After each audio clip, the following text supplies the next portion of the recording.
শিক্ষক দিৱসৰ দিনটোতেই এগৰাকী বঞ্চিত শিক্ষয়িত্ৰীৰ কৰুণ কাহিনী।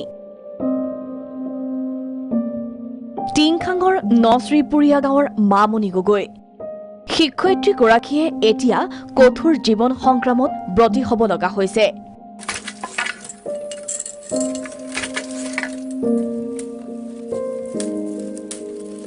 গাঁওখনৰ সাৰ্বজনীন মধ্য ইংৰাজী বিদ্যালয়ৰ শিক্ষয়িত্ৰী মামণি গগৈয়ে আনৰ ঘৰত কেঁচা চাহপাত ছিঙি জীৱন নিৰ্বাহ কৰিবলগীয়া হৈছে। 1992 চনত প্ৰতিষ্ঠিত বিদ্যালয়খনত সুদীৰ্ঘ 29 বছৰ কাল বিনা বেতনে মানৱ সম্পদ গঢ় দিয়াৰ মহান দায়িত্বত ব্ৰতী হৈ মামণি গগৈ এতিয়া ভাগৰি পৰিছে। বিগত ফেব্ৰুৱাৰীত বিদ্যালয়খনৰ 3গৰাকী শিক্ষকৰ পদ প্ৰাদেশিকৰণ হয় যদিও সকলো অৰ্হতা থকাৰ পাছতো বঞ্চিত হ'ল বিদ্যালয়খনৰ প্ৰতিষ্ঠা কালৰে পৰা শিক্ষয়িত্ৰী মামণি গগৈ। স্বামীৰ সৈতে বজাৰে বজাৰে চাহ পকৰি বিক্ৰী কৰি পৰিয়াল পোহপাল দি আহিছিল মামণি গগৈয়ে।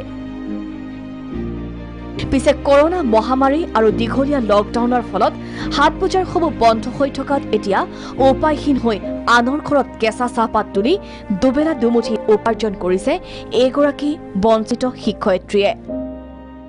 মই 1992 চনৰ পৰা এইখন সাৰ্বজনীন মধ্য ইংৰাজী বিদ্যালয়ত শিক্ষকতা কৰি আছোঁ। প্ৰতিষ্ঠা কালৰ পৰা আছোঁ। মই প্ৰতিষ্ঠা কৰিছিলোঁ। দুখৰ বিষয় যে যোৱা 2021 চনৰ 5 ফেব্ৰুৱাৰীত যিসকল শিক্ষকক নিযুক্তি দিলে তাৰ ভিতৰৰ পৰা মই বাদ পৰি গ'লোঁ। গহপুৰ হেলেমৰ নেপালী পথাৰৰ শিক্ষক দম্পতী কমল ভাগৱতী আৰু ৰূপালী ভাগৱতীয়ে 36 বছৰে এৰাসুতি নেপালী প্ৰাথমিক বিদ্যালয়ত অবৈতনিকভাৱে শিক্ষকতা কৰি আগবঢ়াই গৈছিল সেৱা।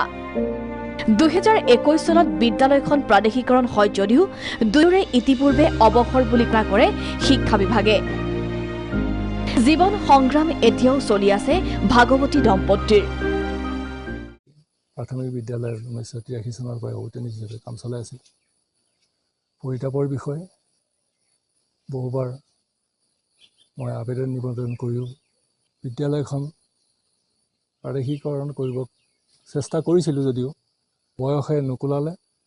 প্ৰতিবাদত বহিল সদৌ অসম বঞ্চিত সহকাৰী শিক্ষক কল্যাণ সমিতি।